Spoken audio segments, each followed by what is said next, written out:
Buenas tardes a todos, señoras y señores. Bienvenidos al Centro Asturiano de Madrid. Disculpen estos minutos que son, entendámoslo así, de cortesía. Estamos encantados de recibirles. Es probable que este acontecimiento futbolístico pues reste también presencia de público, porque como es sabido, este deporte tiene mucho tirón y de alguna manera siempre pues nos afecta. Como quiera que sea, estamos encantados hoy de la conferencia que nos convoca, el cambio que se nos viene encima. Hablaremos de política y de todo lo demás, que pronunciará el eminente sociólogo Amando de Miguel, muy popular por sus intervenciones, es colaborador habitual en radio, prensa, televisión y colaborador también de esta casa, la suya, donde ha participado en distintos actos, presentaciones de libros sobre todo, ya de algún amigo, bien algún libro propio, como ahora diré. Amando es catedrático emérito de Sociología de la Universidad Complutense, nuestra querida alma mater. Realizó estudios de posgrado en la Universidad de Columbia y ha sido profesor visitante en las de Yale y Florida y en el Colegio de México, así como en la Universidad de San Antonio, en Texas. Ha sido profesor además en las universidades de Valencia y Barcelona. Ha publicado más de 130 libros y miles de artículos. En Internet aparece una lista realmente interminable e impresionante de títulos de obras suyas. Es miembro del Consejo Económico y Social de la Comunidad de Madrid, forma parte del Patronato de Honor de la Fundación para la Defensa de la Nación Española. Esto es muy necesario en estos tiempos, sin duda alguna, la defensa de nuestra querida nación, de nuestra querida España. Ha sido galardonado, entre otros, con los premios de ensayo Espasa, Jovellanos, Miguel Espinosa, Premio de Cuentos Café El Pícaro, Premio Ensayo Breve de Sociología Fermín Caballero, Mayores en Acción 2010, y deseamos que tengas muchos más premios. Es académico y correspondiente de la Real Academia de Córdoba de Ciencias, Bellas Artes y Nobles Artes. La aguda mirada sociológica de Amando de Miguel es de gran valor para nosotros. Un intelectual, un profesor, un científico social afanado en ofrecer una visión comprensiva del mundo, muy complejo, un mundo expuesto a innúmeros cambios, según puede advertirse también en España. En el prólogo de la 7ª edición del ya referencial libro Sociología de Giddens, se dice que la sociología nos ayuda a mirar más allá del contexto inmediato de nuestras vidas y con ello nos facilita la comprensión de las causas de nuestras propias acciones. También puede contribuir, se agrega en este prólogo, a que realicemos cambios que mejoren el mundo. Eso esperamos, Amando, realizar transformaciones positivas en nuestro mundo, siquiera sean modestas y a veces comenzando por nosotros mismos, por uno mismo. El año pasado publicaste, y en este Centro Asturiano de Madrid presentamos, el libro El cambio que viene, con participación de ilustres intervinientes. Nos referimos a Esperanza Aguirre, de todos conocida, a Carlos Cuesta, periodista de 13TV, a Juan María Piñero, de la editorial Estela Maris. Entonces dije que ojalá la racionalidad, la ética y la valentía conjuren esas amenazas que a veces se presentan como movimientos bravos, como olas agitadas, y que algunos sectores intentan también remover. El remedio, pensamos, que para nuestros males no tiene que ser peor que la propia enfermedad. Y son muchos los males que en España tenemos. La intolerable corrupción, el desempleo, la insolente amenaza de desintegración nacional,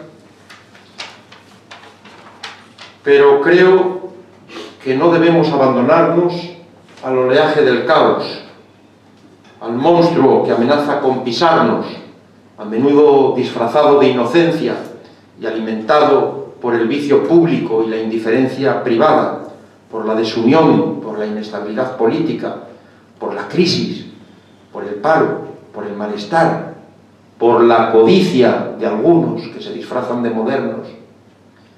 ¿Se puede detener lo negativo que se nos viene encima? ¿Qué debemos hacer? ¿Cómo se encauza el cambio? ¿Qué energía moral y espiritual se encargará de dicha canalización? No sé.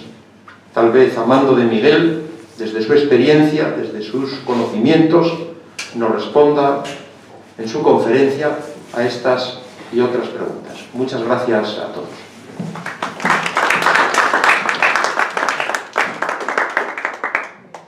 Muchas gracias por esta convocatoria. Vamos a ver, yo voy a hablar desde el punto de vista sociológico, como es natural, de la situación española actual, de cómo estamos. No vamos a hablar solo del gobierno, sino de la economía, de la sociedad, de la cultura, a ver si me da tiempo. Son demasiadas cosas, pero en fin, daré unas pinceladas para luego, si quieren preguntar alguna cosa más concreta, pues ahí lo veremos. Y me preguntarán primero, ¿y el punto de vista sociológico en qué consiste? O sea, ¿por qué se distingue usted de todos los demás que hablan sobre esto mismo? Pues lo van a ver enseguida. El punto de vista sociológico no es lo que parece. Es decir, está lleno de sorpresas siempre. Aquí se podría sentar cualquier otra persona y si no es sociólogo, pues disentiríamos mucho porque la otra persona hablaría de lo contrario, de que lo que parece es lo que es. No. Un sociólogo, ya lo verán, no es lo que parece. Y segundo, todo tiene sus peros. Es decir, por eso somos los sociólogos un poco escépticos, porque, bueno, una cosa que parece buena, sí, pero es la partícula que más manejamos los sociólogos. Yo a veces lo veo en los escritos, la cantidad de peros que tienen mis escritos. No, es que es así, lo da la formación sociológica. Empezamos un poco por la economía, que yo no soy economista, pero no importa. La economía, como todos tenemos dinero para gastar y dinero que recibimos, pues la economía es de todos. Oikos en griego es la casa, es decir, economía es el gobierno de la casa. Bueno, pues como todos tenemos casa, pues todos somos economistas. Ahora, han oído ustedes hablar muchas veces del PIB o del PIB. ¿Qué quiere decir eso? Es un terminacho que quiere decir el valor de todo lo producido. Lo llaman así los economistas. Bueno, el valor de la producción. Y nos dicen que si sube una décima, que si baja una décima, que si va a subir 3,1, que si se ha quedado en 3,0, que todo eso es mentira. No es lo que parece.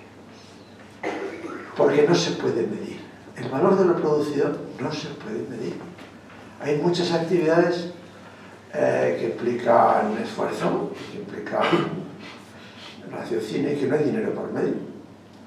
A ustedes no les dan dinero por venir aquí a instruirse y a mí no me dan dinero por ser profesor en un momentito de mi vida. O sea, hay muchas actividades que no tienen dinero por medio y otras que tienen dinero corrupto, dinero negro, y tampoco se puede medir por la misma razón, porque claro, si es dinero corrupto, eso es de billetes, eso no se declara Hacienda, y eso hay muchísimo. Fíjense todo el dinero de la prostitución.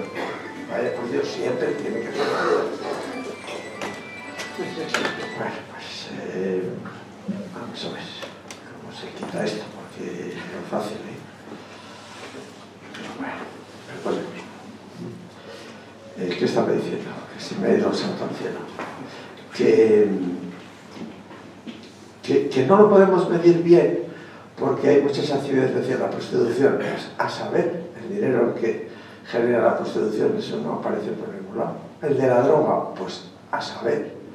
El de la delincuencia en general, pues todo eso no aparece. Y el del fontanero que viene a casa es el tópico, y te arregla y te dice con IVA o sin IVA. Bueno, mejor dicho, ya no dicen eso, dicen no son 90 euros. Y se los guarda en el bolsillo y no hay factura ni nada. Todo eso no entra en el PIB. Pero claro, es mucha cantidad la que no entra en el PIB. Por lo tanto, medirlo con décimas es un poco insolvente. los 3,1, pero de verdad. Además lo miden por trimestres. Bueno, eso ya es el colmo. El valor de la producción solo se puede medir a lo largo de los años, en un decenio, por ejemplo. A mí qué más me da que este trimestre haya subido el 3,2. No, usted dígame en los próximos 10 años o en los 10 años anteriores cuánto ha subido. Eso es lo que nos afecta a nuestro nivel de vida, no que suma este trimestre. Pero en fin, los políticos les da por decir 3,1 en este trimestre, pues bueno, despistan un poco. Pero ya ven, no es lo que parece. Incluso el desempleo, que nos lo dan con decimales, el 21,7. Pero de verdad, ¿lo saben ustedes con decimales cuántos están parados? Es imposible. Hay muchos que están parados y están cobrando el paro, están trabajando. Y otros que no se apuntan al paro. Y hay todo tipo de combinaciones. Otros que trabajan para la familia, y en la familia no hay contrato ni nada. Es que son millones de personas los que están fuera de la estadística. ¿Para qué darnosla con decimales? Eso no tiene sentido. No es lo que parece. La precisión de las estadísticas no es lo que parece. Bueno, no hace falta muchas estadísticas para darnos cuenta de que hemos atravesado una crisis muy gorda en España y en toda Europa. Yo creo que la crisis es no mundial no creo. En cada país o cada continente, digamos, tiene unas características. La que nos interesa es la de Europa. Y Europa tiene una crisis desde hace algún tiempo, de tal forma que ese PIB no subirá del 2-3% a lo largo de 10 años, por ejemplo, ¿no? De nada vale que este año haya subido si el año pasado bajó. Bueno, pues, oiga, pues no me recupero si solo sube un año. ¿Y por qué? ¿Cuáles son las causas? Las causas siempre nos dicen los economistas que si quebró un banco en los Estados Unidos, que si, en fin, que si las hipotecas, que si... Es decir, le dan causas monetarias siempre. Yo creo que no, esos son efectos de la crisis. Lo de los bancos y las empresas que quiebran, eso no es causa, eso es un efecto de la crisis. Para mí la causa de la crisis es muy sencilla. En Europa, no en el mundo entero, en Europa se han perdido las ganas de trabajar. Y eso es lo fundamental. La gente trabaja por necesidad, para ganar un dinerito y fundirlo. Pero eso de trabajar porque eso a uno le llena, eso se acabó. Eso es una leyenda, eso es un romance que dicen los catalanes. Eso ya no existe. Claro, eso es una consecuencia. Si uno trabaja lo menos posible para ganar dinero y para que no vaya al paro y que le sigan pagando, pues eso al final se nota en la producción. Eso es evidente. Ahí la productividad va a ser muy escasa y cada vez es más escasa. No solamente de España, sino de otros países europeos. Es de toda Europa. No hay ganas de trabajar. La gente quiere trabajar lo menos posible, jubilarse lo más pronto posible, anticipadamente, y que le den la pensión anticipadamente, y que le den el subsidio del paro, y que le den todas las facilidades, pero sin esforzarse. Los estudiantes, bueno, estudian, evidentemente, más o menos, pero estudian ahora de forma muy diferente a como cuando yo estudiaba, porque estudian para ganar dinero inmediatamente. Quieren carreras cortas para enseguida ganar dinero. Y eso no puede ser. Hay muchos dispuestos a eso, por lo tanto habrá muchos en el paro, porque no hay trabajo para todos ellos. O sea, la gente no se esmera en trabajar, en estudiar una carrera larga. Por eso hay ahora, por ejemplo, un exceso de incluso arquitectos, o no digamos periodistas, no digamos licenciados en sociología, todo eso sobra. Son carreras cortas, fáciles, pero la carrera de científico, por ejemplo, de matemático, de físico, no hay vocaciones. En toda Europa se han perdido las vocaciones. Están las facultades de ciencias vacías, en la parte básica, digamos, y eso es fundamental. Si no hay ciencia básica, no hay progreso.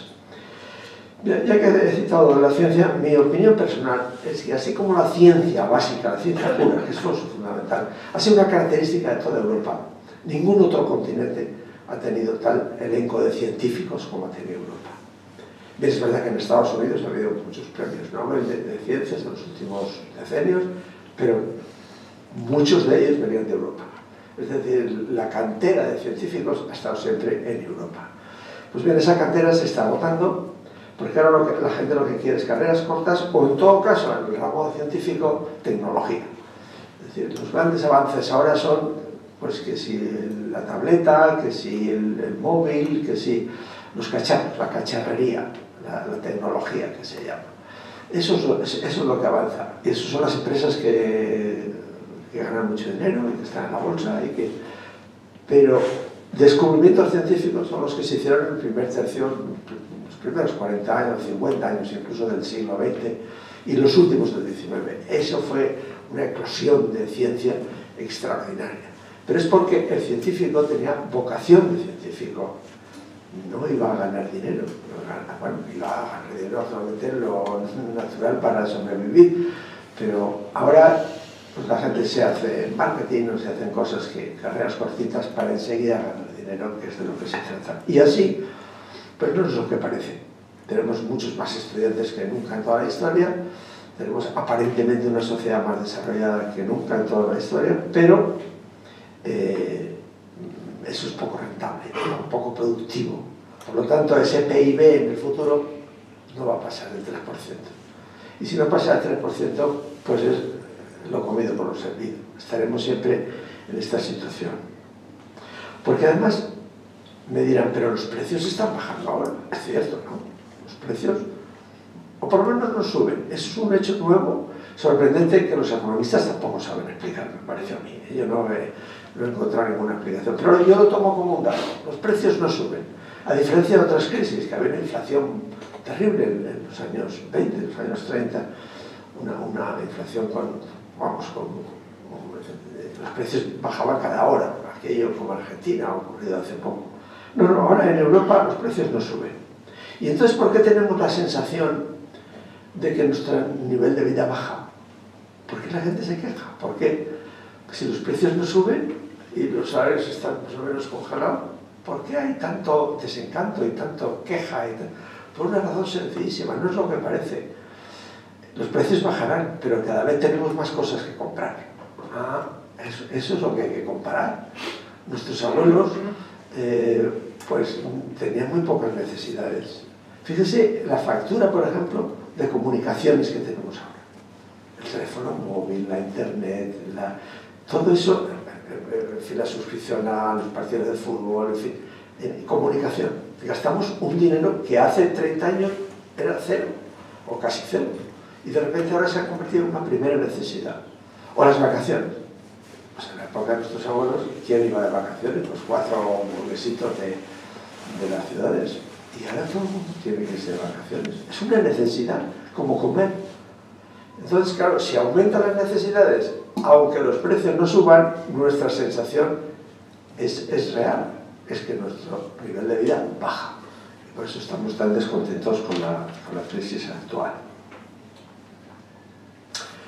Tenemos algunos rasgos peculiares en la vida española que habría que explorar. Los peculiares, ¿respecto a qué? Respecto a la sociedad anterior, la de nuestros abuelos, pongamos por caso, o respecto a la actual de otros países europeos.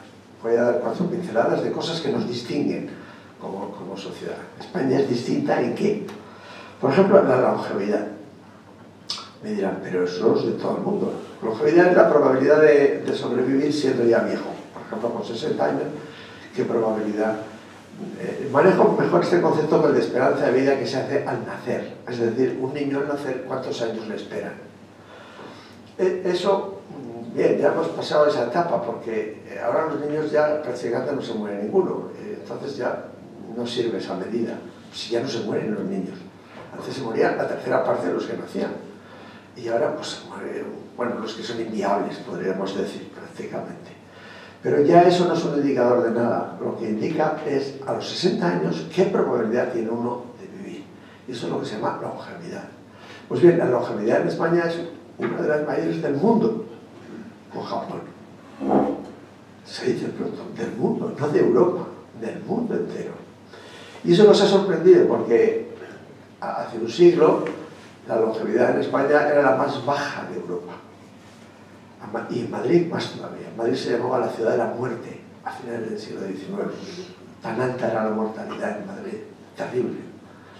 Ahora nos quejamos de la contaminación. Bueno, si pudiéramos retroceder a hace 120 años, la contaminación en Madrid era sería insoportable para nosotros.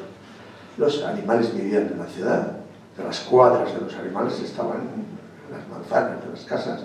Yo todavía he visto una lechería, una vaquería que se llamaba en los años 60, hace algún tiempo. En el barrio de Salamanca, donde yo vivía, en el bajo había una vaquería con su vaquita y allí la ordeñaban. Es decir, pues eso es contaminación, verdaderamente, ¿no? O las cocinas de carbón que existían hace 50 o 60 años en Madrid, todas las cocinas eran de carbón, eso contaminaba, eso azufre puro que sale a la atmósfera. Es decir, la contaminación en el pasado ha sido mayor que la de ahora. Es decir, no es lo que parece, una vez más. Decimos, hay contaminación. No es lo que parece, antes había más. Y desde luego en China hay mucha más que en Europa, sin duda ninguna. Otro rasgo, esa capacidad de esfuerzo, de esforzarse, de trabajar, ganas de trabajar, esa es la clave para mí del desarrollo. Y eso oscila mucho. En España ha sido muy alta en las últimas generaciones, muy alta. Los españoles después de la guerra civil se han esforzado como nadie, con varios empleos, con sacrificios. Ahora, yo he vivido, mi padre trabajaba mañana, tarde y noche. Es decir, ahora, ¿quién trabaja mañana, tarde y noche? Yo apenas lo veía de niño, porque estaba trabajando por la mañana, por la tarde y por la noche. O yo he vivido de niño realquilado, es decir, que teníamos una habitación en un piso que a su vez estaba alquilado al dueño. ¿Quién vive ahora así? Decimos, hay dificultades de vivienda, sí, pero ¿quién vive realquilado? Creo que no existe ni el concepto. ¿No? Realquilado, la gente, los jóvenes dirán, ¿y eso qué es? Pero es inconcebible vivir realquilado, ¿no? Pues era muy corriente.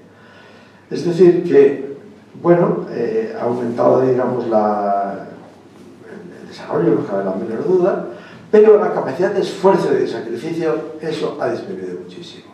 Hoy la gente no está dispuesta a vivir en esas condiciones duras de esfuerzo y de trabajo intenso y de realquiler y de, en fin, y de no vacaciones. Y no, ahora todo el mundo quiere vacaciones y me parece muy bien por otro lado, pero bueno, eso hay que pagarlo. Quizá es lo que decíamos antes, hay más necesidades, no tenemos dinero y por lo tanto andamos todos mal de dinero. La violencia no es lo que parece. Parece que somos una sociedad violenta, ¿no? Otro caso de una mujer asesinada, ya van no sé cuántos, de enero aquí ya van. Pues miren, la violencia contra las mujeres, que es lo que más se anuncia en las noticias, es la más baja de Europa y quizá del mundo. ¿Así? ¿No me acuerdas? Eso no quiere decir que yo la justifique, claro está. No me gusta la violencia contra la mujer, no asesinar a la esposa es una cosa muy fea, pero es que tenemos un índice bajísimo, pero bajísimo, y nunca se dice. Es más, en una gran parte de los casos de violencia contra la mujer son extranjeros, tampoco se dice. Es decir, se nos ocultan los datos. ¿Para qué? Para amedrentar a la población, no lo sé. El caso es que la violencia en España es muy baja. No lo era en tiempos pasados. Hace 120 años la violencia en España era muy alta, pero muy alta. Los asesinatos eran continuos. Y ahora un asesinato es una noticia que sale en los periódicos precisamente por lo rara que es. Yo qué sé, en México, por ejemplo, o Venezuela, parece estar países hermanos que tendrían que parecerse a nosotros. No hay elecciones sin que mueran media docena de candidatos a balazos. ¿Me quieren decir cuántos candidatos han muerto aquí a balazos en las elecciones? Yo creo que ninguno. En 40 años de democracia, no recuerdo, vamos. Pero en México, pues, todos los días, si hay elecciones, todos los días hay algún candidato que le disparan un tiro. Y son nuestros hermanos, son de nuestra misma cultura. Es decir, que no es lo que parece, no somos una sociedad violenta. Pero eso tampoco es un canto a los censos que somos los españoles, porque es una sociedad en que se roba. Es decir, y ahí se quedan cortas las noticias. Se quedan cortas porque el que no roba es porque no puede robar. El que no paga impuestos es porque no puede dejar de pagar impuestos. Pero la moral respecto al robo es de lo más laxo que puede haber. Así como no somos violentos, pero somos ladrones. Pero vamos, a mansalva. Repito que el que no roba es prácticamente porque no puede robar. En cuanto podemos no pagar un IVA o no pagar una multa, pues no lo pagamos. En fin, nos parece que eso no es robar. Pues eso es robar. No pagar una multa o no pagar el IVA, eso es robar. Y eso estamos dispuestos a hacerlo todos. No seremos violentos, no mataremos a nuestras mujeres mucho, pero robamos todo lo que podemos. Y eso afecta mucho a la vida política, como enseguida veremos. Otra característica de la sociedad española, de siempre, y ahora sobresale más, es la importancia de la familia. Muchas veces oirán, bueno, la familia ha desaparecido, ya no hay lazos familiares. Esto es lo que se dice, es lo que parece. No, no es lo que parece. Los lazos familiares en España, y de amigos, yo lo suelo sumar. Yo lo llamo círculo íntimo. El círculo íntimo, todos tenemos un círculo íntimo de los parientes, los que elegimos, porque no todos nos ponemos ahí. Y unos cuantos amigos que son los elegidos también, no todos. Y eso lo llamo círculo íntimo. Bueno, a ese círculo que nos rodea, eso es un apoyo extraordinario en la vida española. Podemos pedir dinero prestado sin interés, en fin, estamos enfermos en el hospital y vienen a dormir por la noche en nuestra habitación. Eso es inconcebible, pero inconcebible en Estados Unidos, en Canadá, en Inglaterra. Que el círculo íntimo sea tan solidario, eso no existe en otras partes. Pero en España existe. Hombre, tiene un pero, digamos lo de los peros, que precisamente eso es lo que ayuda al latrocinio. Porque claro, el que está en una situación de conceder dinero público, pues se lo concede al círculo íntimo. Claro, porque es la solidaridad en los dos lados. Si a mí me dan dinero prestado a mí me lo dan. Mis amigos me dan dinero prestado sin interés. Por cierto, eso cómo computará en las estadísticas, si eso no figura en ningún sitio. Puede que incluso sea ilegal, no lo sé si es ilegal, pero es real. Te prestan dinero. Es más, si no se lo devuelves, pues tampoco pasa nada. Pues ya lo comprendo, ¿no? Y yo también he prestado dinero a amigos de mi círculo íntimo y algunos no me lo han devuelto, algunos han muerto ya y se llevaron la deuda al otro mundo. Eso es una característica nuestra, el círculo íntimo digamos, tan penetrante. Nos hace que nuestra vida sea, hombre, agradable por ese lado. Pero, como repito, en cuanto alguien de ese círculo íntimo maneja un dinero público, la tentación de la corrupción es inmensa, claro. Por eso prácticamente todos los partidos políticos que han tocado poder son corruptos. Y eso es como el iceberg, solo vemos la puntita que se sobresale del agua. Las noticias sobre la corrupción es solo la puntita. Lo que hay debajo, oculto, por definición nunca lo sabremos, pero es muchísimo más. Y es porque no lo consideramos malo, porque estamos ayudando a nuestros amigos, pero incluso, pues ahora hemos visto los de Podemos en Barcelona, en el Ayuntamiento de Barcelona, en el Ayuntamiento de Madrid. Lo primero que hacen es colocar a sus cuñados, a sus exes, a sus antiguas novias, a sus suegros, y a sus amiguetes, y cargos a dedo. Ahora veremos lo de los cargos a dedo. Y claro, eso es corrupción. Eso es llevarse el dinero público de una forma pues poco equitativa. Vamos a hablar un poco de cultura. Tenemos en la cultura un patrimonio verdaderamente extraordinario en España y no lo aprovechamos bien, francamente. Es el idioma. Me dirán, hombre, idiomas hay 6.000 en el mundo, más o menos. Sí, pero de los 6.000, primero la mayoría no se escriben. O sea que, bueno, un idioma que no se escribe, pues de poco sirve para la cultura, ¿no? Si no se puede, no hay alfabeto, no se puede escribir. Pero bueno, en Europa los idiomas se escriben. Incluso el vasco, que no se escribía en sus orígenes y luego se escribió. Por cierto, que se escribió con el latín.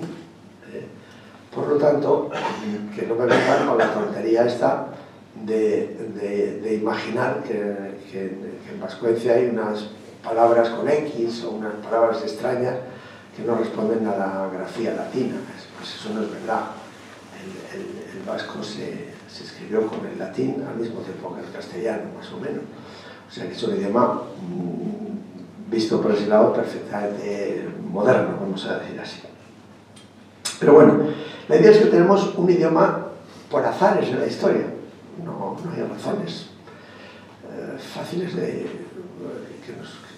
nos llevaron a una interpretación fácil. ¿Por qué el castellano se transformó en un idioma de comunicación internacional? ¿Qué quiere decir de comunicación internacional? No es más que un par de docenas. De los 6.000, la mayoría son, digamos, de cada pueblo, de cada tribu, de cada sitio, y los de fuera no lo aprenden.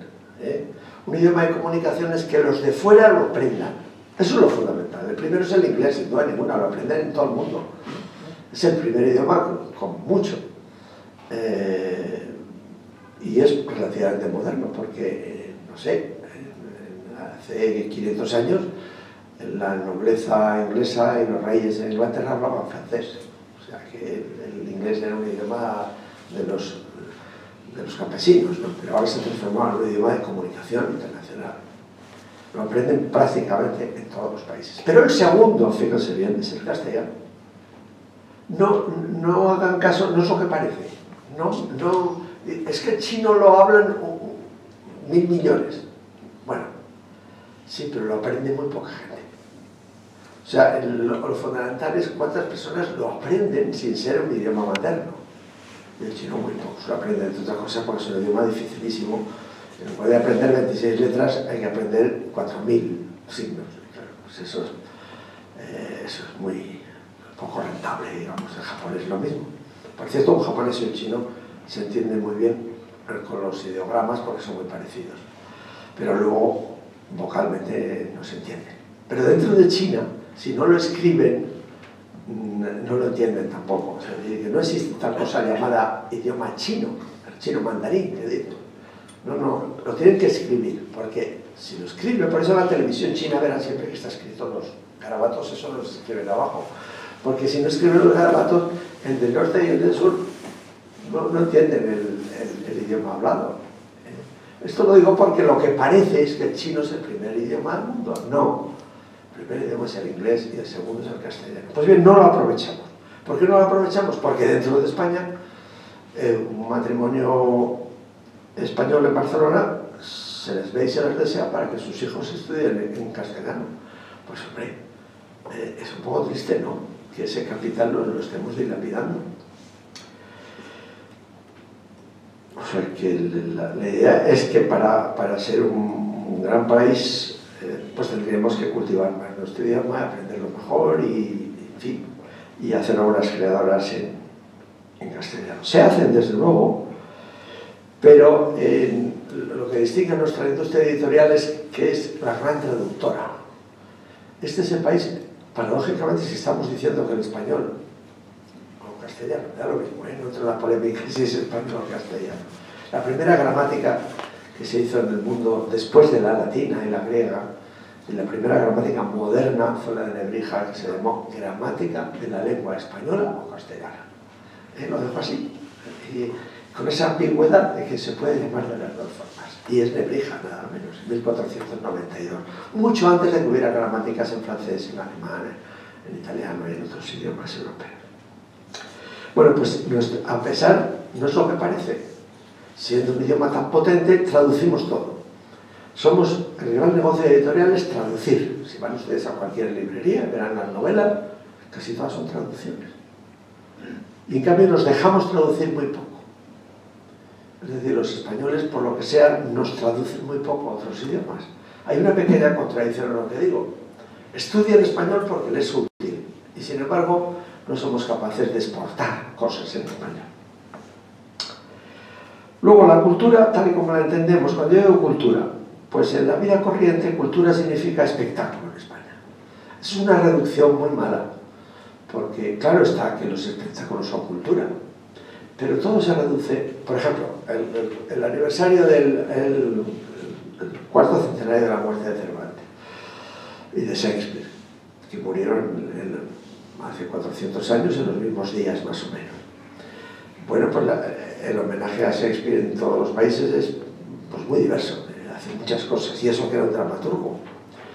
Pero no consiste solo en representar las obras de Shakespeare, sino hacer estudios, hacer coloquios, hacer investigaciones en torno a Shakespeare.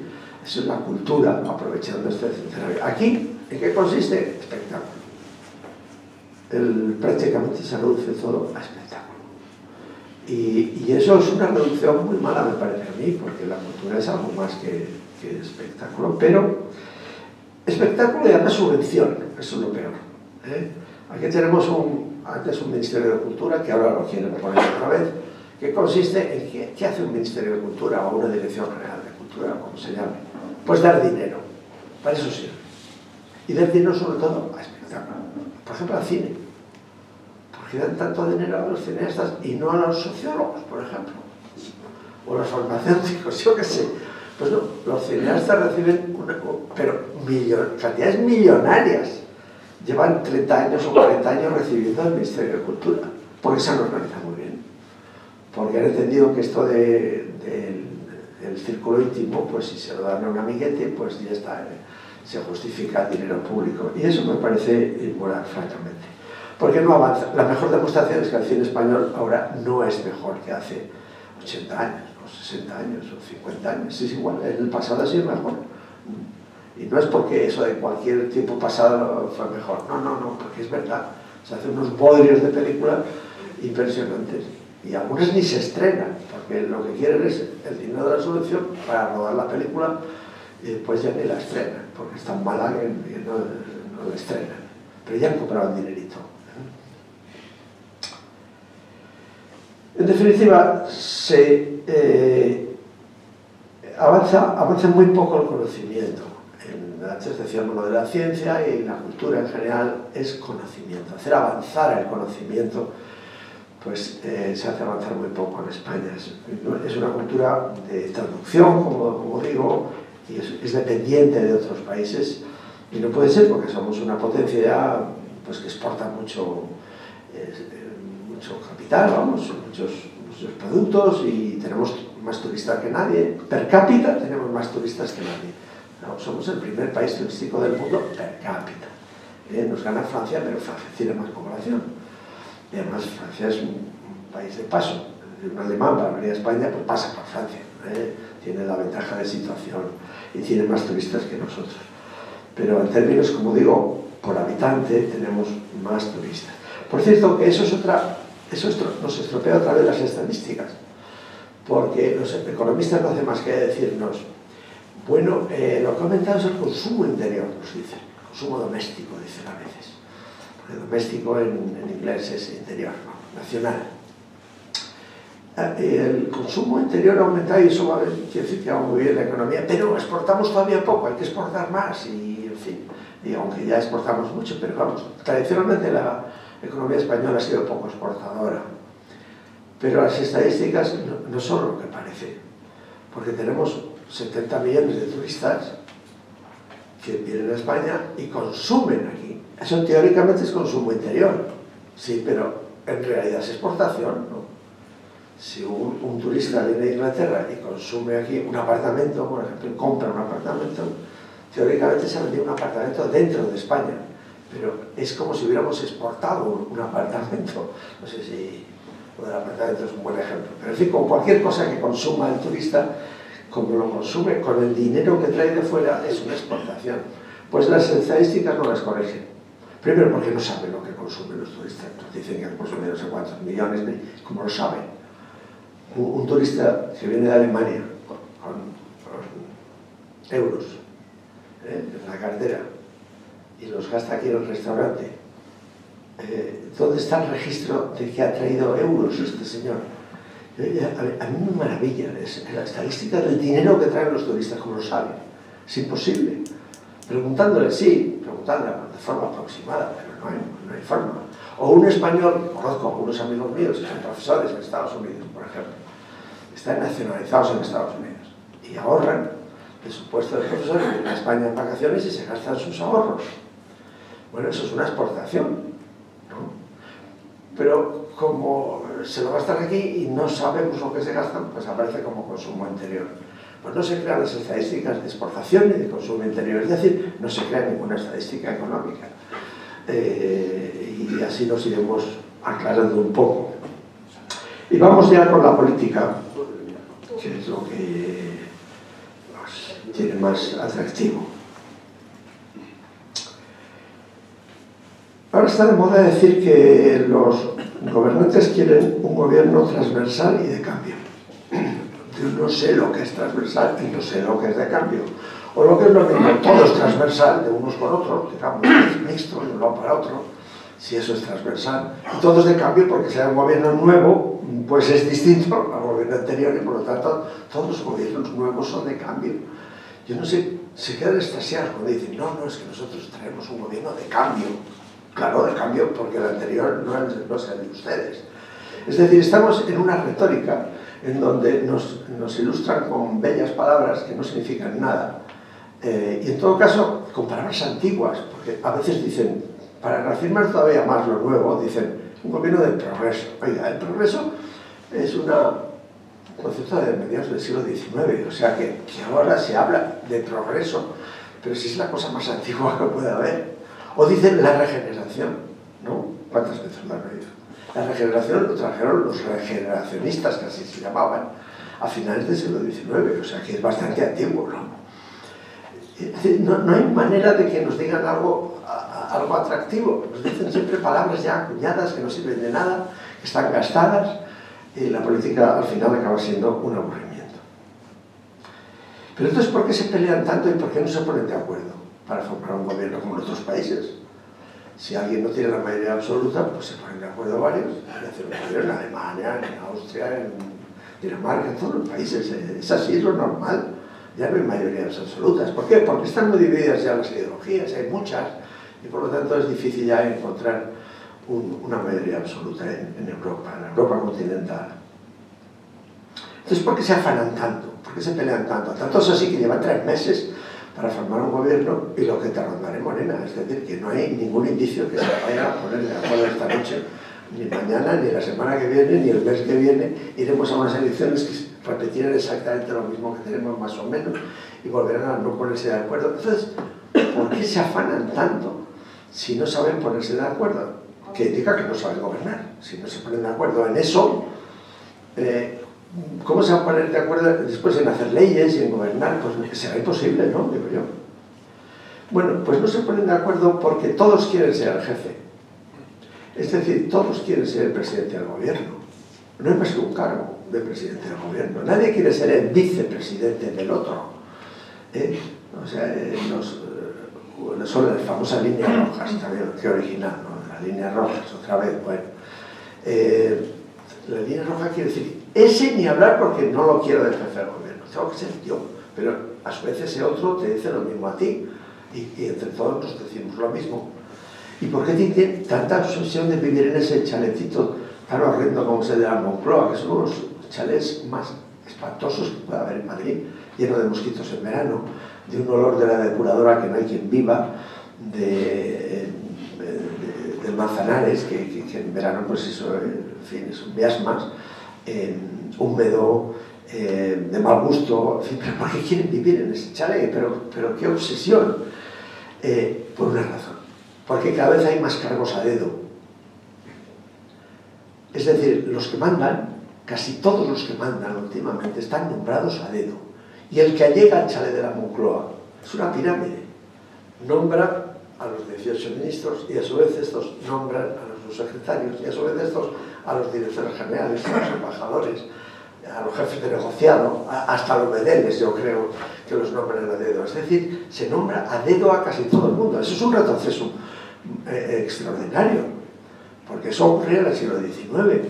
Por eso cuando cambiaban los gobiernos se llamaban cesantes, los que, claro, los echaban, se quedaban en la calle hasta que llegaban otra vez al poder. Pero es que ahora eso es gigantesco. En el siglo XIX eran cientos de personas, pero ahora son miles y miles de personas los cargos a dedo. Si leen ustedes, por ejemplo, este documento, lo único que tenemos de 2 partidos, de las famosas 200 medidas, del PSOE y de Ciudadanos, verán, si lo leen con atención, que todos crean más cargos a dedo. Ese es lo que se resume todo. Un observatorio de no sé qué, una empresa pública de no sé cuántos, una iniciativa de un plan todos son planes, iniciativas, observatorios, todo. Es decir, a lo que tenemos solamente está el caso de las diputaciones que los de Ciudadanos quieren quitarlas. Bien, pero por otro lado no quieren unir municipios, que sería lo lógico. Si quitamos las diputaciones, que sería razonable, lo que hacemos es, en lugar de 8.000 municipios, que son los que hay en España, un poco más, que son los que había hace 100 años, pero entonces la gente iba andando, como el burro, y ahora ya me dirán, pues yo vivo en Cayo Villalba y Moralzarzal está a 4 kilómetros, ¿no? Son municipios distintos, cada uno tiene su polideportivo, su plaza de toros, todos los servicios duplicados. No podemos tener un polideportivo, una piscina cubierta para los dos municipios. Es que cuesta tanto recorrer 4 kilómetros, todo el mundo va en coche, o en autobús, porque los autobuses que pasan cada 10 minutos entre los dos pueblos, cada 10 minutos pasan los autobuses. ¿Por qué está todo así diseminado en España? Bueno, pues porque el que haya 8.000 municipios le interesa a todos los partidos, porque esa es la pirámide de dar favores y que den votos. O sea, porque 8.000 municipios son 8.000 alcaldes y 80.000 concejales, es decir, puestos a dedo en las listas. Por lo tanto, eso es el personal que todos los partidos necesitan para sostenerse, hacer favores y que te consigan votos. Por eso, sí, algunos se quieren cargar las diputaciones, pero repito, no sirve de nada, porque si no unen ustedes los municipios, será un desastre, porque las diputaciones en todo caso atienden a los pequeños municipios. Pero Madrid tiene 140 y tantos municipios, y es una ciudad realmente, no creo que, no sé por qué Pozuelo tiene que ser es un barrio de Madrid. ¿Dónde trabaja la gente de Pozuelo? ¿Cuántos trabajan en Pozuelo? Pues trabajan todos fuera de Pozuelo. Pues como los que viven en el barrio de Salamanca trabajan fuera del barrio de Salamanca. Eso es una ciudad. Pues no, es una estructura, como ven, muy propicia a la subvención y muy propicia a dar favores y a nombrar cargos. Y por eso se pelean tanto, porque la obsesión de mandar no hace más que decir, no interesan los sillones, no interesan las personas, solo los programas. Es mentira, todo es mentira. Mienten. Lo que se interesa son las personas. Por eso no hay forma de que se pongan de acuerdo. Porque el socialista no quiere ver que quiere ser presidente, y el del PP quiere ser presidente, y el de Ciudadanos yo creo que también quiere ser presidente, y el de Podemos también quiere ser presidente. Todos quieren ser presidente y no es un cargo. Claro, en ese juego diabólico, si solo hay un premio y hay 4 que lo quieren, pues, y tienen que ponerse de acuerdo para ver quién se lleva el premio, no se pondrán de acuerdo nunca. Como no lo echen a suertes, eso sería la mejor forma. Los griegos no echaban a suertes. No es mal sistema, echaban a suerte. ¿Ven? Bombo, sacó una bolita, pues le toca, ya está. Bueno, la corrupción, pues es genial. Sobre todo a escala municipal y regional. Porque, fíjense todos los casos de corrupción, todos, prácticamente todos. ¿Dónde se dan? En las comunidades autónomas o en los municipios. ¿Por qué? Porque es donde más cargos a dedo hay. En un municipio es todo a dedo, y en una autonomía también. En cambio, en el Estado central, hombre, hay cuerpos de funcionarios. Hay un inspector de trabajo, hay un economista de Estado, hay un embajador, un diplomático. Pero claro, y por eso hay muy poca corrupción en el Estado central. Los españoles son los mismos. A lo mejor les gustaría también ser corruptos, pero es muy difícil, siendo letrado del Consejo de Estado, que uno sea corrupto, porque bueno, hay un cuerpo de funcionarios que vigila la conducta de sus miembros, pero ser concejal de urbanismo a dedo en un pueblo, ¿quién le vigila? Pues nadie. Y encima maneja dinero público, pues el círculo íntimo que tiene resulta beneficiado. Es decir, todo es muy coherente, pero como ven, no es lo que parece y hay muchos peros que poner. Para ser político es muy curioso que no se exige nada. Solo es curioso.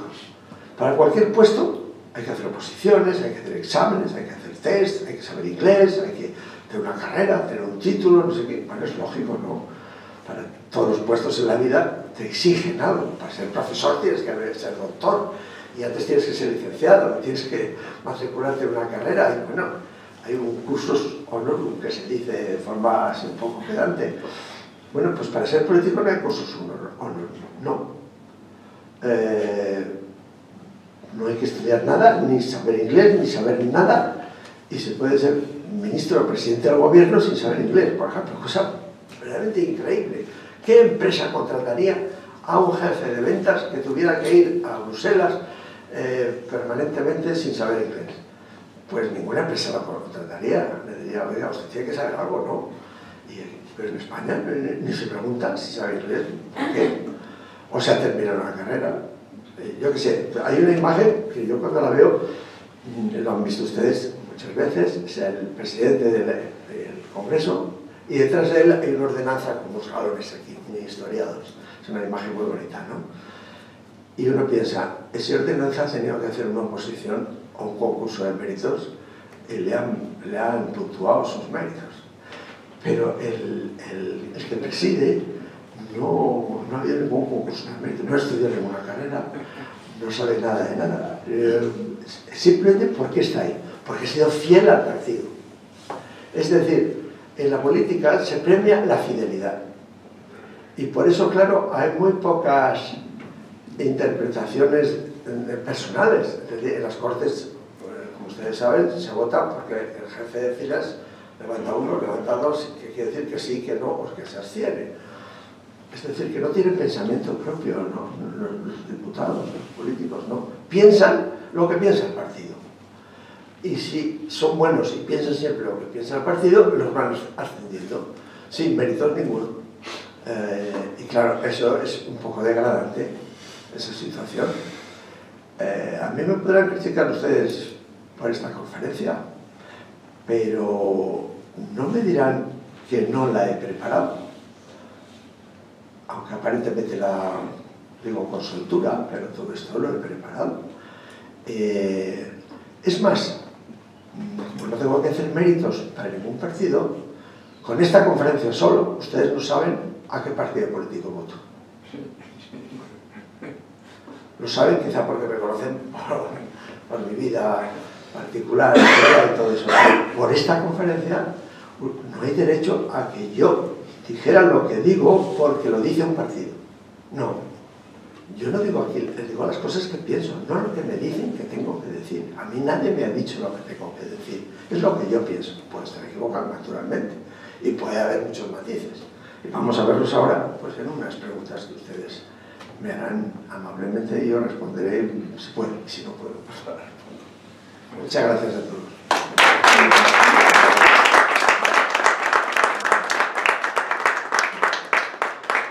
Muchas gracias, lo primero, Armando de Miguel, por esta extraordinaria conferencia, muy amena, muy preparada, fruto de, como decíamos al principio, de toda tu experiencia, de todos tus estudios, de todos tus conocimientos. Eres un pionero en estas tareas sociológicas y eso pues se advierte, ¿no? Y como dices, pues vamos a dar la palabra al público. El caballero, adelante. Pero yo antes quería, por favor, solo más unos segundos. Por un lado, agradecer la presencia, porque es una costumbre de esta casa y antes se nos pasó saludar singularmente al profesor Fernández Rañada, que es además manzana de oro, y también al presidente adjunto Andrés Menéndez. Adelante, caballero. Gracias.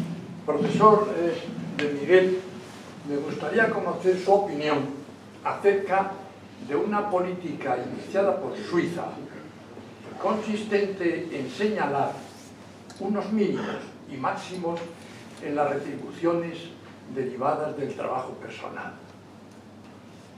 Esa política desembocó en un referéndum, dada la democracia directa y magnífica de Suiza, y los suizos no estimaron esa propuesta. Realmente tenía una justificación clara, porque no trataba de volver o de ir a los regímenes comunistas donde todo es señalado desde el poder central y desde los planes económicos.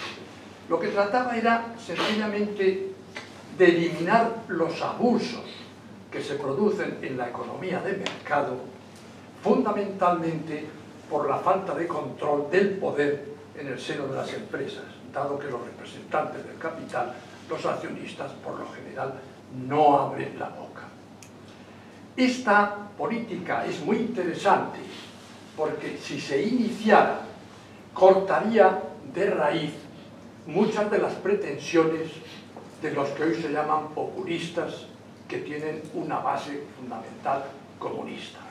Es decir, que no solo sería la distribución individual de la renta, sino que también a una preocupación que yo viví consistente en saber qué porcentaje de la recaudación del impuesto sobre la renta correspondía a los rendimientos del trabajo personal, a los rendimientos del capital, a los rendimientos industriales, comerciales, de servicios, etcétera, y a las ganancias de capital o plusvalías.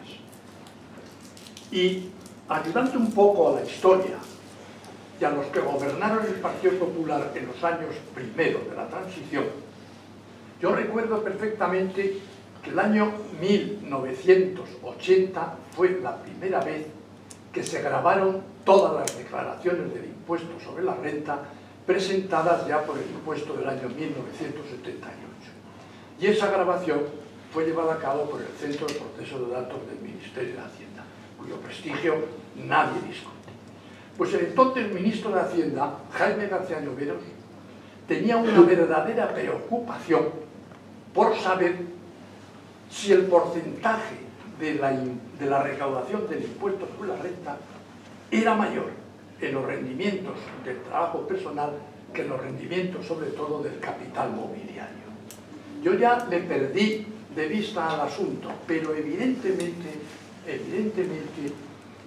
hay que establecer medidas políticas que dejen sin fundamento a lo que muchos españoles ven que siendo fundamentales en el trabajo de la empresa, porque el fundamental en una industria minera es el que saca el carbón, ese cobra muy poco y en cambio los directivos ganan muchísimo dinero, algunas veces sin control alguno.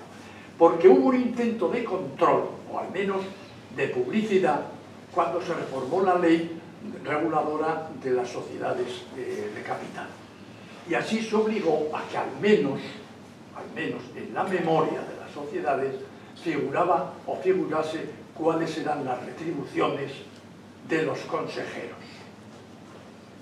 Luego eso se ha derivado hacia modalidades curiosísimas, que no son las retribuciones dinerarias, sino el pago de aportaciones a los fondos de pensiones, las tarjetas. Las tarjetas, sí.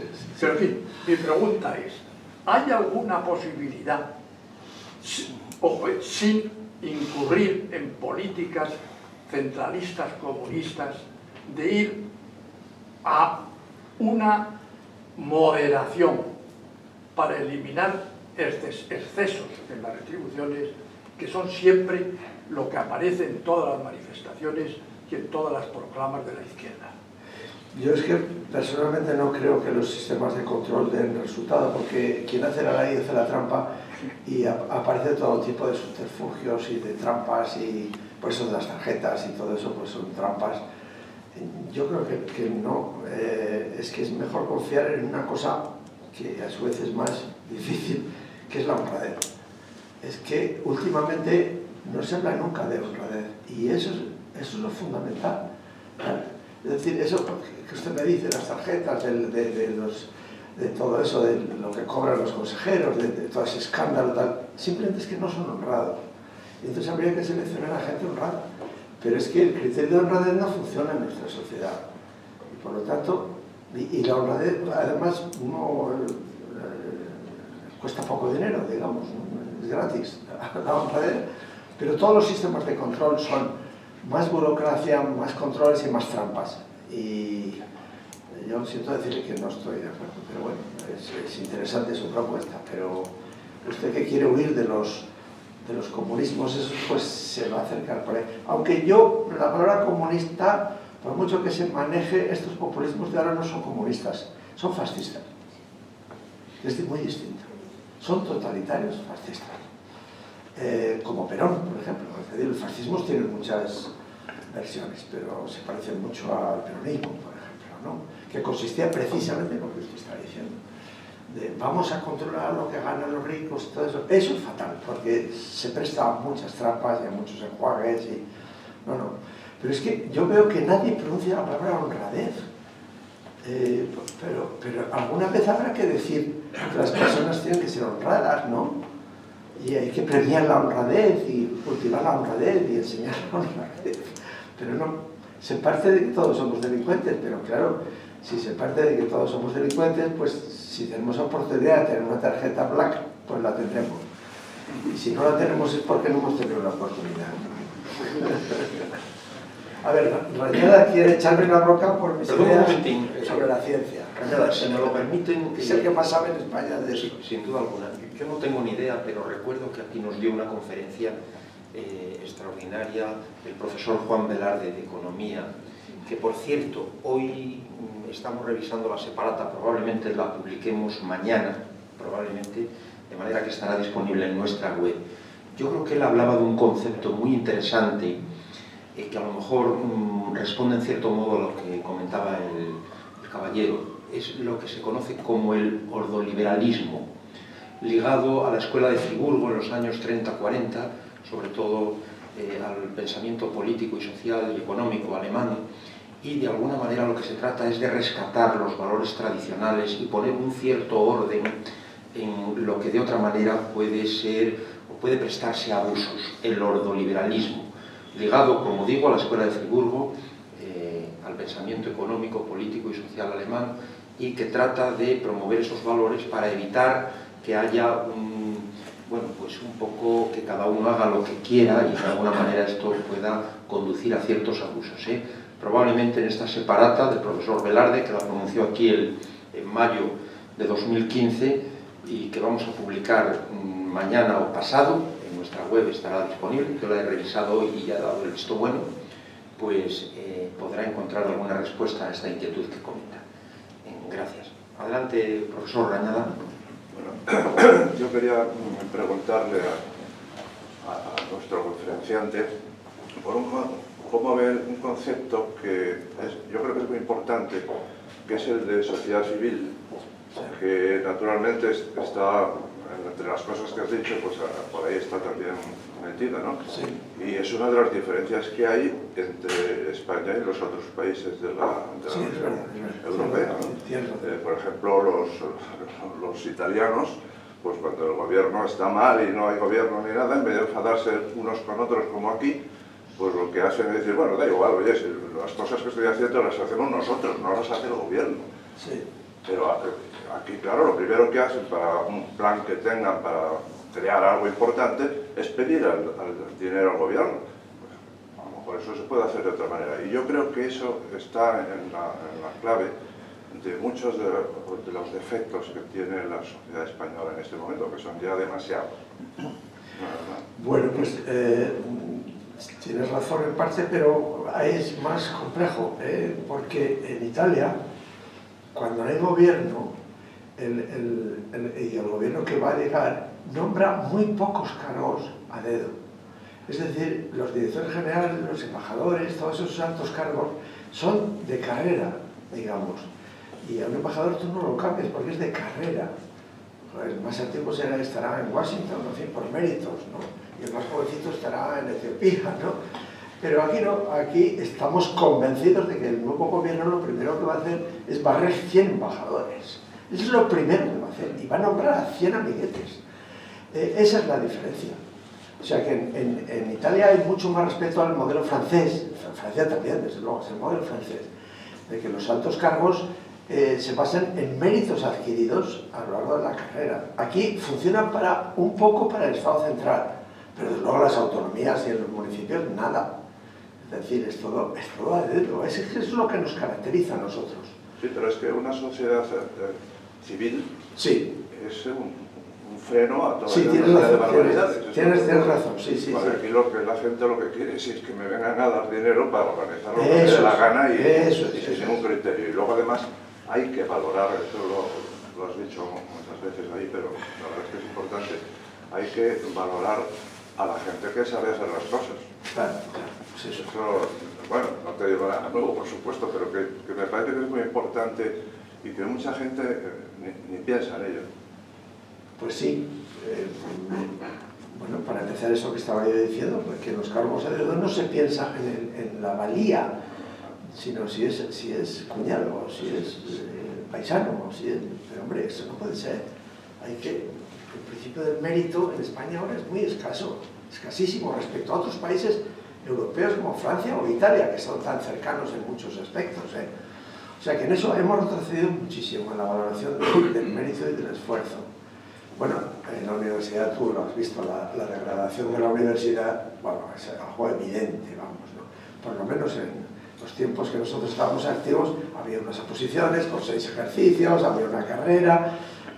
Ahora, en las tesis doctorales que se están leyendo ahora son de risa, ¿no? Se hacen con corta y pega, en fin, por una cosa lamentable, ¿no? Es decir, hemos ido para atrás, hemos retrocedido en el reconocimiento del mérito, me da la impresión, y por eso la universidad está como está. La gente tiene que salir fuera a estudiar eso. Vamos, que España tenga menos latinoamericanos en las universidades españolas que Francia es algo que corta al cielo, pero muchos menos. Pero, ¿por qué se van a París o a Lyon y no se vienen a Salamanca? Cuando pues sería lo normal, ¿no? Pues no, porque ha decaído mucho. Había más, en términos relativos, más latinoamericanos en los años 50 y 60 que ahora. Eso no puede ser. Si decimos que el castellano es nuestro capital con el que podemos exportar, ¿no? No sé si estás de acuerdo con mis incursiones en la ciencia, que la ciencia básica ahora no destaca. Fundamental, estoy completamente de acuerdo. Bueno, menos mal. Completamente de acuerdo. Me quedo tranquilo. No, porque es que además está muy de moda decir, no, la ciencia básica no vale para nada, porque lo que importa son las cosas prácticas. Sí. Eso es un error monumental. Exacto. Es que se llama ciencia, por ejemplo, ahora en los periódicos, se llama ciencia si va a haber un robot que vaya a Marte. Eso no es ciencia. Eso es pura cacharrería, ¿o no? Sí, cacharrería, sí. Eso es cacharrería, pero la ciencia está por debajo, ¿no? Pero además, que siempre que hay algo que se crea que es una tecnología buena y tal, si uno mira la historia, es que anteriormente era algo básico. Claro, eso es. Y ha habido algunos investigadores que cogieron esas ideas básicas y empezaron a desarrollarlas. Pero siempre ha habido algo básico. Claro, von Neumann era un matemático que solo trabajaba con lápiz y papel, y gracias a él tenemos ordenadores, ¿no? El UNIVAC fue una creación suya y él participó incluso en la bomba atómica también, pero como matemático, es decir, ciencia más básica, aunque, bueno, hay una discusión de si es ciencia porque no se puede experimentar y todo eso, pero bueno, es la base del método científico, ¿no? Era un matemático puro, en fin, de teoría de juegos, a él lo que le gustaba era la teoría de juegos, fíjate si es algo puramente de lucubración, ¿no? Y bueno, pues eso después se transforma en tecnologías, pero la ciencia básica es lo que falla en España. Pero también las humanidades, ¿eh? Sí. Porque claro, cuando decimos ciencia básica pensamos siempre en la física, en la tuya, claro. Pero no, también las humanidades. Es decir, si Alemania ha descollado y ha avanzado por todo, después de la Segunda Guerra Mundial, que quedó destruida y todo eso, es porque ha tenido ciencia básica, pero incluyendo los que estudian las obras de Platón. Porque están en alemán. Es decir, que en España no se hace investigación humanística, pero eso es también ciencia básica, en las ciencias sociales o en las ciencias de humanidades, ¿no? Bueno, nos estamos perdiendo un poco. Yo me tengo que ir pronto porque, por una razón logística, porque tengo unos autobuses que tienen un horario limitado, porque yo vivo en las Quimbambas. Perdona un momentín, el caballero y luego el señor. En la universidad, por supuesto, la endogamia y alguno de los que se presenta en nuestros días como regenerador, por cierto, en línea con lo que dices, Amando, a finales del siglo XIX publicó un cuento Leopoldo Alas Clarín que lleva por título El regenerador. Pues alguno de los que se presenta como regenerador, yo sostengo que la plaza que obtuvo era a dedo, porque mira qué casualidad, en la Complutense yo fui el presidente de la Asociación Científica de Profesores Asociados y Profesores Contratados Doctores. ¿Por qué no era asociado? Porque claro, cobraba 400, 500 euros menos. ¿Por qué no fue contratado doctor? Porque te piden papeles de las agencias evaluadoras, que supone un año y además a tiempo completo. Entonces, siendo profesor titular interino a tiempo parcial, ya le permitía los negocios en esos centros donde obtenían millones de dólares, o millones de tal, ¿no? Esto hay que saberlo porque son casualidades. Es decir, que ponte un poco de perfil y te trazamos la plaza para ti, alguno de los que se presenta actualmente como regenerador, porque un servidor, ya digo, fui de modo altruista presidente de esa asociación científica y no tenía ninguno de los dos perfiles, este caballero, lo cual le permitía ganar significativamente más y dedicarse a sus negocios, y ahí están los datos publicados por él mismo. Te doy un dato personal. Yo estoy de presidente en un tribunal, hace poco, no de los viejos, y como presidente del tribunal me he atrevido a hacer lo siguiente. Le he dicho a un señor que estaba haciendo su ejercicio, le digo, mire usted va a salir con la plaza por una razón, porque tiene 3 votos de esta mesa. Ya lo sabemos. Ya sé que es injusto decir esto, pero es así. Usted no ha escrito ningún libro. Y me atrevo a profetizar que usted no escribirá nunca ningún libro. Han pasado muchos años y no ha escrito ningún libro. Pero es catedrático. ¿Qué les parece? Más degradación ya no puede haber, ¿no? Ya no puede haber. Será evidente que tenía los 3 votos porque eran del partido correspondiente de este señor. Ya está. Como decía Unamuno, sí, botijos, pero con prisma hexagonal bien circunscrito. Bueno, a ver, más el caballero y luego usted. Perdón, por aquí, por favor. Sí. Brevemente, porque se tiene que ir. Sí, seré breve. Quiero agradecer la pedagogía habitual que le caracteriza al doctor Rodamando. He aprendido mucho y le agradezco la charla que nos ha dado, la conferencia, sobre todo en la primera parte con los datos que ha ofrecido de toda la primera parte. Vaya. Entonces, en la segunda parte he notado que el centro de gravedad de sus argumentos estaba en lo que hacían los políticos, los partidos, la administración. Sí, y además quiero declarar un altísimo grado de acuerdo con todo lo que dice usted, porque de estas cosas hablamos con frecuencia en los círculos de amigos, familia, en casa, etc. Estamos muy de acuerdo. Sin embargo, por una curiosidad natural mía, me pregunto yo por la opinión, he echado de menos algo. Y ahí está la pregunta. Echo de menos que frente a esa cantidad de personas que son los que administran, los que son en el gobierno, los que están en los ayuntamientos, donde radica la corrupción, el engaño, el robo, la mentira, la prebenda, frente a todos esos que son un número determinado de personas, hay millones de ciudadanía en los que cabe hacer algo, o ha estado cupiendo hacerlo, pero no sé por qué tengo la sospecha de que algo de responsabilidad o impotencia, o no sé cómo caracterizarlo, caracteriza a la ciudadanía española por su origen, por su cultura, por ejemplo, ahora mismo yo pensaba que tendría que venir muy pronto porque esto pensaba que estaba lleno para venir a escuchar esto. Pero alguien ha dicho que había fútbol. Yo no sigo el fútbol, no lo sabía, pero me parece que acertó. Hay esa dejación que me hace pensar que quizás tiene alguna opinión acerca de qué papel está jugando la ciudadanía, que es muchísimo más cantidad de gente que los que nos hacen todas las cosas que ha dicho. ¿Qué opinión tiene usted del papel que estamos jugando tanta gente? Y sin embargo salen siempre los mismos partidos, las mismas personas o sus herederos. ¿Qué podemos hacer? Echo de menos que usted haya hablado de esta parte, de los que creo que aquí hay una muestra. Ya, pero yo no puedo hablar de todo, porque, en fin, pero eso me llevaría mucho tiempo y sería otra conferencia, ¿no? Pero efectivamente, al hablar de política hablo de muy pocas personas, claro, pero es lo que interesa para lo que para el argumento que estamos viendo. El resto de los españoles que nos llaman ciudadanía, no sé por qué nos llaman ciudadanía, pero en fin, pero bueno, nos llaman así, para contentarnos, ¿no? Antes se llamaba pueblo, es otra palabra que ha desaparecido, no sé por qué, por hermosa que es la palabra pueblo, ya nadie dice el pueblo, dice la ciudadanía, no señor, es el pueblo, siempre se ha dicho eso. Pues ese pueblo está desmoralizado en gran medida, porque ve que todos son iguales, esta idea de que todos son iguales, es lo peor que podemos decir de los políticos, que todos son iguales o muy parecidos, es algo desmoralizante, ¿no? Hay un clima de desmoralización general, de apatía, y por eso el fútbol lo llena todo. El fútbol y la política se parecen mucho, por eso uno desplaza al otro, porque es una suma, el que llaman los teóricos de la teoría, vamos, una suma cero, o suma nula. ¿Qué quiere decir esto? Que si gana uno, el otro pierde.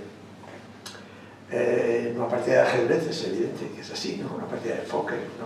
En los juegos se ve muy bien que son de suma cero, no todos ganan, uno gana y el que ha ganado el póker, que tiene el póker, se lleva todo el dinero que hay en el centro de la mesa, ¿no? Suma cero. Y la política es lo mismo, por eso no llegan a acuerdos. Es difícil llegar a acuerdos cuando hay suma cero. Bueno, nos llevaría muy lejos eso. En fin, no sé, vamos a hacer... Para concluir, por favor. En primer lugar, un millón de gracias por la conferencia que nos ha dado y las cosas que nos ha enseñado, en primer lugar.